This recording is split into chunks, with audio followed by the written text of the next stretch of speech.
Thanks, Michael. Well, the recent freeze combined with the lack of rain has really made the conditions ripe for wildfires in our area. Fire officials are urging people to be extra careful, especially if you live in St. Lucie County. CBS 12 News reporter Al Pefley joins us near Indrio Road, east of I-95. Al? The cold, bone-chilling weather may be past us, but it left something in its wake.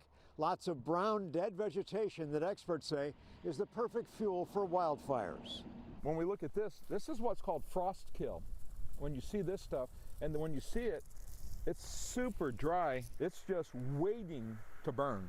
It's just there, ready to go. David Grubich has spent more than a decade with the Florida Forest Service dealing with wildfires like this. In the first week of February, he says there's plenty of reason to be worried up and down the Treasure Coast. This is probably the most serious I've seen it in my 12-year career with the Florida Forest Service.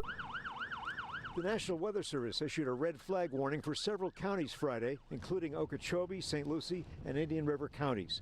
A red flag warning means serious fire conditions exist or could occur because of strong winds, low relative humidity, and lack of rain. If a fire does occur today, it's going to get big quick, and really take a lot of resources to get it back under control. This sign outside the Florida Forest Service office near Fort Pierce tells the story. It reads, "Fire danger high."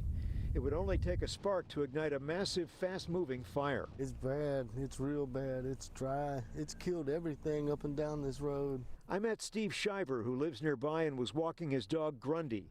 With dry, heavily wooded areas nearby, he knows the fire threat is real. This is the worst I've seen it as far as drought. Nearby counties like Glades and Highlands are both facing a water shortage warning.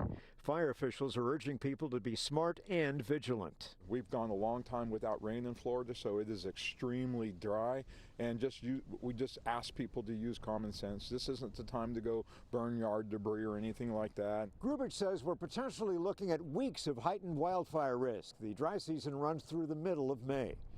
Near Fort Pierce, Al Pefley, CBS 12 News.